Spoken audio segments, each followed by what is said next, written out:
BSP के आकाश ने सपा को लिए आड़े हाथों और जमकर हुए आग बबूला। एक जनसभा को संबोधित करने पहुंचे बसपा के उत्तराधिकारी आकाश आनंद ने जनसभा के बीच में समर्थकों को कहा कि आपके बीच में लाल टोपी वाले आएंगे और वो बोलेंगे कि हम आपके हक अधिकार की लड़ाई लड़ रहे हैं। और वह खुद टोपी पहनकर 5 साल तक जनता को टोपी ही पहनाते रहे और जिस समाज ने उन्हें एक तरफा वोट डाला, बीते दिनों उसी समाज का उत्पीड़न हुआ। लेकिन सपा के राष्ट्रीय अध्यक्ष अखिलेश यादव ने चुप्पी साध ली। एक के बाद एक घटनाएं देश भर में हो रही है और समाजवादी पार्टी के राष्ट्रीय अध्यक्ष अखिलेश यादव ऐसी उत्पीड़न की घटनाओं पर मौन धारण कर लेते हैं। बसपा के राष्ट्रीय समन्वयक और पार्टी सुप्रीमो मायावती के भतीजे आकाश आनंद ने गाजियाबाद के साहिबाबाद में जनसभा को संबोधित करते हुए चुनावी बॉन्ड और समाजवादी पार्टी को निशाने पर रखा। कहा 6 सालों में 25 दलों ने धन्ना सेठों से करोड़ों रुपए लिए हैं, लेकिन बसपा का नाम इस सूची में नहीं है। सपा पर बरसते हुए कहा कि आपके बीच में लाल टोपी वाले आएंगे और वो बोलेंगे कि हम आपके हक अधिकार की लड़ाई लड़ रहे हैं।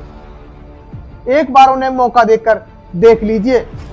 जबकि वह खुद लाल टोपी पहनकर 5 सालों तक जनता को टोपी ही पहनाते रहे। जिस समाज ने उन्हें एक तरफा वोट डाला, बीते दिनों उसी समाज का उत्पीड़न हुआ। लेकिन सपा के राष्ट्रीय अध्यक्ष अखिलेश यादव ने इस तरह की उत्पीड़न और अत्याचार की घटनाओं पर चुप्पी साध ली।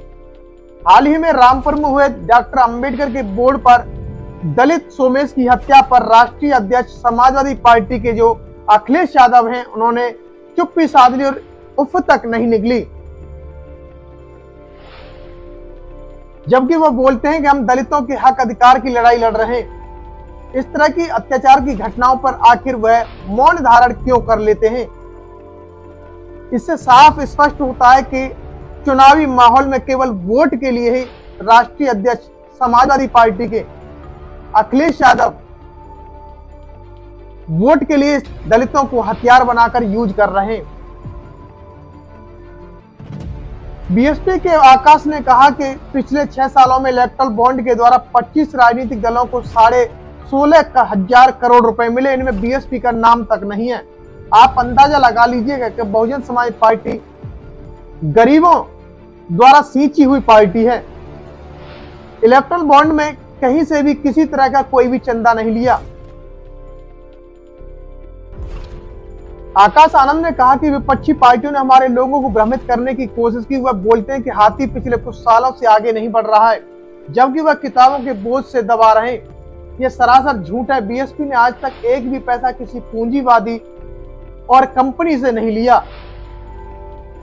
कुछ बोलते हैं कि बीएसपी कार्यकर्ताओं पर बोझ डालती है, ऐसा कुछ नहीं है। अन्य पार्टियों के लोग आपसे वोट मांगने जरूर आएंगे, परंतु वोट के नाम पर आपको छला भी जाएगा। पिछले 10 वर्ष का रिपोर्ट कार्ड उठा करके देख लिए। आकाश आनंद ने कहा कि बीएसपी कभी अपना घोषणा पत्र जारी नहीं करती। बीएसपी हमेशा अपने कार्यकाल के काम को लेकर चुनावी मैदान में उतरती है। पिछले 10 वर्षों से उन्होंने शिक्षा, सुरक्षा और रोजगार पर कुछ भी काम नहीं किया। सरकारी स्कूलों में पढ़ने वाले बच्चे अंग्रेजी के शब्द तक नहीं पढ़ पाते। 3 में एक ग्रेजुएट युवा बेरोजगार घूम रहा है। सरकारी नौकरी के नाम पर पेपर लीक होने की खबरें आती हैं। किस तरह के हमारे सिस्टम को दीमक की तरह तोड़ने की कोशिश की जा रही है।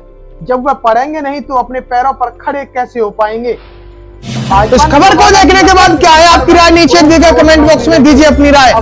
ऐसी तमाम बड़ी खबरों को देखने के लिए जुड़े रहिए हमारे साथ। खबर अच्छी लगे तो लाइक कीजिए और शेयर कीजिए और हाँ, चैनल को सब्सक्राइब कर घंटे वाली बटन को दबाना ना भूलिए। फिर आते हैं आपके बीच कुछ खास खबरों के साथ। तब तक के लिए जय भीम।